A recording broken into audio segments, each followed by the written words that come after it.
ये एक एग्जाम्पल है, देखने में नो डाउट कि बड़ी लंबी लग रही है और लग रहा है कि बड़ी मुश्किल है। बिल्कुल भी मुश्किल नहीं है, बहुत सिंपल से क्वेश्चन है।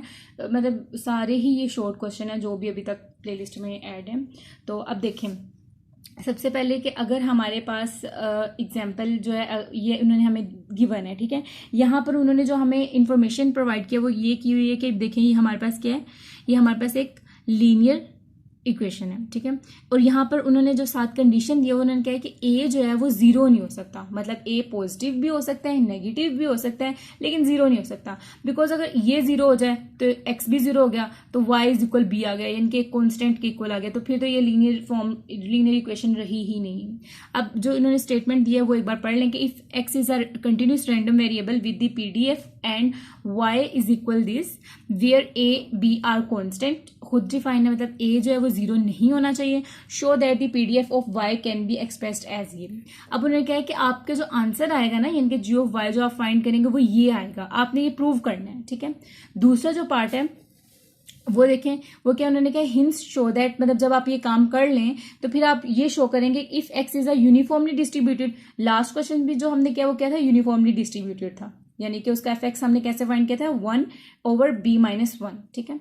तो यहाँ पर भी हमने यही करना है।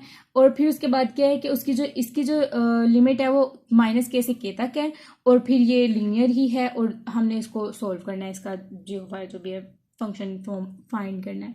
अब यहाँ पर देखें, सबसे पहले हम ए पार्ट करें, बी पार्ट को बिल्कुल निगलेक्ट कर दें अभी के लिए। ए पार्ट है हमारे पास जी ऑफ एक्स जो है वो, जी ऑफ वाई जो है वो बाय स्टैंडर्ड या बाय डेफिनेशन आप समझ लें वो ये होता है, ठीक है। अब यहाँ पर y की जगह हमने सिर्फ y की वैल्यू पुट की, y की वैल्यू जो क्वेश्चन में गिवन थी ax + b, ठीक है, जो उन्होंने कहा था कि लीनियर इक्वेशन है वो हमने जस्ट यहाँ पर रिप्लेस कर दी। अब यहाँ पर देखें, हमने खाली जो x है वो हमने उसको x को अलग करना है, तो क्या करेंगे कि b जो है दूसरी साइड पे जाके नेगेटिव हो जाएगा, यहाँ से a जो है इधर जाके डिवाइड हो जाएगा, ठीक है, सिंपली डिवाइड हुआ। अब ये हमारे पास जो इसका जो एफ एक्स बनाएंगे हम, ये हमारे पास देखें अपर लिमिट तक जा रहे हैं ना, तो ये हमारे पास क्या आ जाएगा, कैपिटल एफ, और ये आ जाएगा, ठीक है।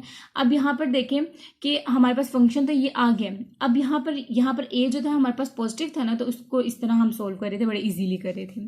अब देखें, taking derivative on both side, दोनों साइड पे टेकिंग डेरिवेटिव लेंगे तो हमारे पास क्या आ जाएगा, वो आ जाएगा यहाँ पर तो खाली ये जी ऑफ वाई बन जाएगा, और इस फॉर्म में देखिए पहले पूरा फंक्शन आएगा और फिर फंक्शन के अंदर यानी कि y - b/a का जो है वो हम उसका डेरिवेटिव लेंगे। जब इसका डेरिवेटिव लेंगे तो वो 1/a आ जाएगा, b जो नहीं यूज होगा, एज अ कॉन्स्टेंट यूज होगा तो वो 0 आ जाएगा, ठीक है। 1/a जो है वो y के साथ मल्टीप्लाई होगा, इसलिए वो बाहर इस तरह आ जाएगा। प्रोडक्ट जो फॉर्मूला यूज होता है वो इसलिए वो यहाँ पर यूज होगा, और साथ में y का जब डेरिवेटिव लेंगे तो वो 1 आ जाएगा, वो इसलिए नहीं लिखा हुआ। तो ये हमारे पास ये आ गया। अब अगर यहाँ ये हमने सोल्व किया, अगर हमारे पास ये पॉजिटिव हो, क्वेश्चन में यही गिवन था ना कि a is equal not zero के इक्वल नहीं हो सकता, पॉजिटिव और नेगेटिव हो सकता है। अब ये हमने पॉजिटिव के लिए किया, अब a को अगर हम नेगेटिव लेट करेंगे, एज्यूम करेंगे, अच्छा a अगर नेगेटिव वैल्यू होती है तो उसका क्या फंक्शन बन जाता है, प्रोबेबिलिटी डेंसिटी फंक्शन क्या बन जाता है।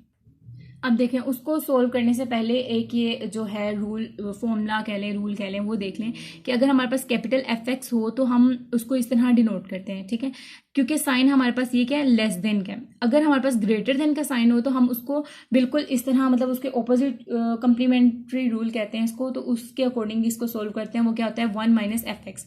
बस आपने ये ख्याल रखना है कि जहाँ पर हमारे पास लेस देन का साइन आए वहाँ पर आप सिंपली जैसे हम क्वेश्चन करते आ रहे हैं वैसे ही करना है, लेकिन जहाँ पर ग्रेटर देन का साइन आ जाए वहाँ पर सिर्फ 1 में से -एफ एक्स कर देना है, ठीक है।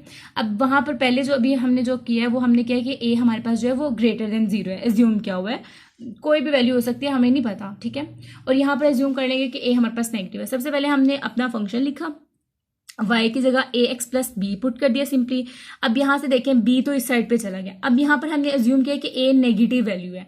अगर a नेगेटिव वैल्यू है तो ये जब अगर दूसरी साइड पे जाता है, ठीक है, मतलब आप कह लें a नेगेटिव है, फॉर एग्जांपल कोई भी वैल्यू एज्यूम की हुई है ना, ठीक है, a नेगेटिव है, अगर हमने इसको पॉजिटिव बनाना है तो क्या करेंगे, साइन चेंज कर देंगे।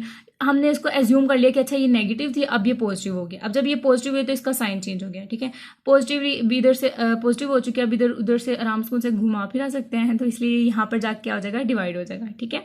यहाँ पर जब डिवाइड हुआ तो हमारे पास ये आ गया। अब देखें ये हमारे पास क्या ग्रेटर देन का सिंबल आ गया, तो इसकी अब जो हमारे पास बनेगी वो क्या बनेगी, 1 - एफ एक्स आ जाएगा, ठीक है।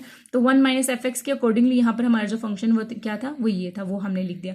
अब इसका डेरिवेटिव लेंगे, जब इसका डेरिवेटिव लेंगे तो हमारे पास देखें क्या आता है, यहाँ पर तो ये तो सिर्फ सिंपली जी ऑफ पाई आ जाएगा। यहाँ पर देखें इसका डेरिवेटिव लेंगे तो वो 0 आ जाएगा, नेगेटिव साइन वैसे रहेगा, ये पूरा फंक्शन ऐसे ही रहेगा, और फिर फंक्शन के अंदर का डेरिवेटिव लेंगे, फंक्शन के अंदर का डेरिवेटिव लेंगे तो हमारे पास ये आ जाएगा, ठीक है, 1/a। अब यहाँ पर 1/a आप इस साइड पे ले आए तो ये हो जाएगा -1/a। अब ये -1/a हो गया और फंक्शन जो है वो ऐसे आ गया, ठीक है। इसको आप इक्वेशन 2 का नाम दे दें। अब पहले आपने इक्वेशन 1 का नाम दिया।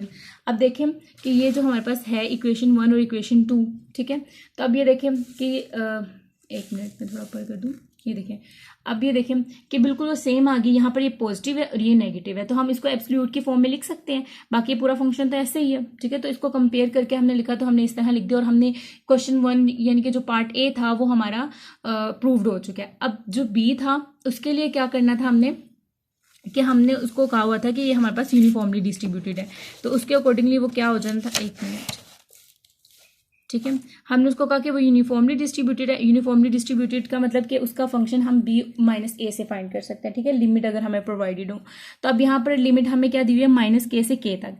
तो अब देखिए यहाँ पर हमने सिंपली क्या किया कि b की जगह हमने लिखा है k माइनस, अब ये वाला -k लिखा है तो ये क्या हो गया, +k हो गया। तो k + k क्या हो जाएगा, 2k हो जाएगा। ये हमारे पास fx आ जाएगा, ठीक है। अब यहाँ पर देखें ये हमारे पास आ जाएगा fx। x की वैल्यू हमारे पास क्या है, x की वैल्यू हमें जो क्वेश्चन में गिवन थी वो हमारे पास ये थी, ये देखिए। यहाँ से अगर हम x की वैल्यू निकालना चाहें तो हम किस तरह निकालेंगे, b उस साइड पे जाके माइनस हो जाएगा और a डिवाइड हो जाएगा। इसी तरह हमने क्या किया कि x की जगह हमने ये रिप्लेस कर दिया, जो कि हमारे पास ये आ गया। अब यहाँ से इसकी भी लिमिट निकालनी है। लिमिट कैसे निकालेंगे कि देखिए हमारे पास x की जो लिमिट थी वो हमारे पास ये थी। यहाँ सिंपली x की वैल्यू लिखी है कि y - b ओवर a, और जब इसको आप इस तरह करेंगे तो अब देखें a को पहले आप k के साथ मल्टीप्लाई करें, यहाँ पर करेंगे तो ये -ak हो जाएगा, यहाँ पर ये पॉजिटिव ak हो जाएगा, और यहाँ पर ये b माइनस में है तो इस साइड पे जाके भी पॉजिटिव हो जाएगा और इस साइड पे जाके भी पॉजिटिव हो जाएगा। तो ये हमारा क्वेश्चन था, मतलब इजी था लेकिन वैसे थोड़ा सा लेंथी था, यहाँ ट्रिकी कह लें। Thank you.